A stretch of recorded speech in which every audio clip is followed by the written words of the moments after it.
that we discussed mean that for each of our devices we need to obtain a globally unique IP address? Is that even possible given the number of devices we connect to the internet every day? We use a simple approach to addressing, which is called Network Address Translation, NAT.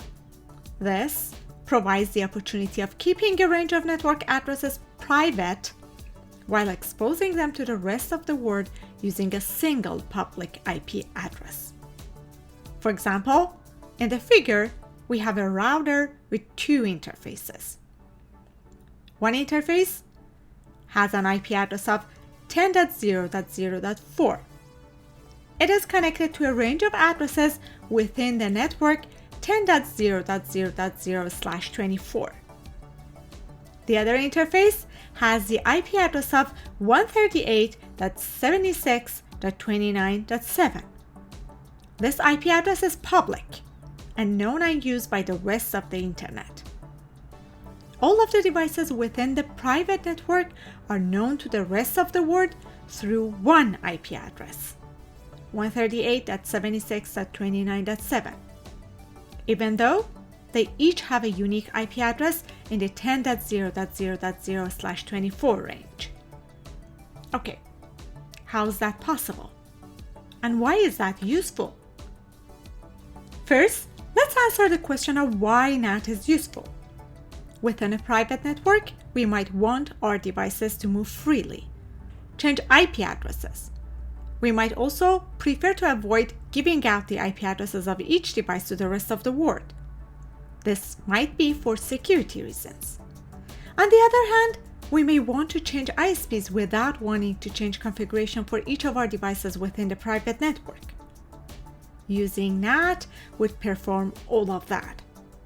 Only one public IP address for a range of addresses behind the NAT. The devices inside the local network will not be publicly visible.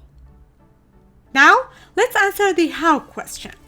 How does NAT work?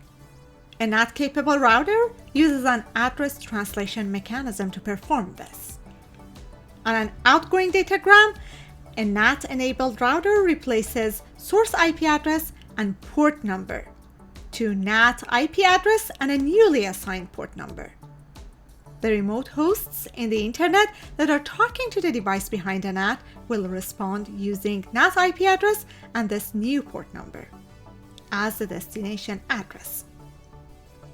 The NAT translation table will keep track of the mapping of the source IP address and port number to this NAT IP address and the new port that was used. For the incoming datagrams, the NAT-capable router replaces the NAT IP address and new port number in the destination fields of every incoming datagram with corresponding source IP address and port number that was registered before.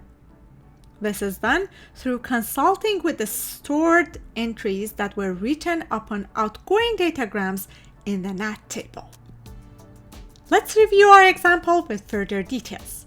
Suppose host 10.0.0.1 sends a datagram to 128.119.40.186, port 80. The port used at the source is 3345.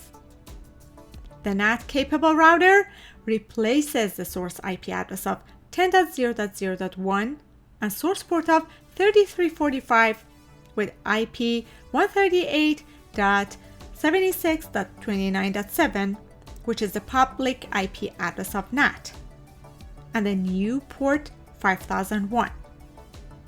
It registers the mapping between the source IP and port values between the public IP and the newly assigned port and the original source IP and port number at the NAT table.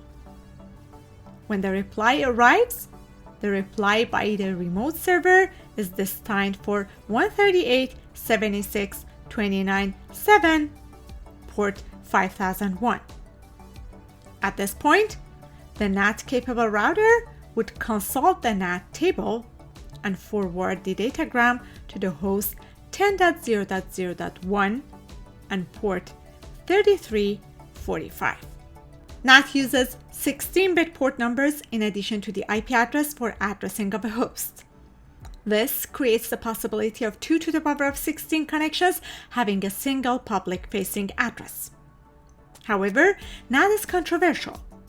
This has many reasons. The first one is that routers usually process up to layer 3. This mechanism, NAT, brings layer 4, the port, into the addressing decision and into the routing processing. Second, NAT complicates the discoverability of addresses behind the NAT for applications like peer-to-peer. What if a server is behind a NAT?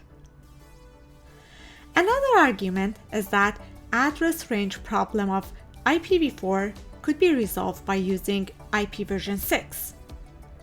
Part of the controversy is due to the argument of need to move towards IPv6 instead of using NAT.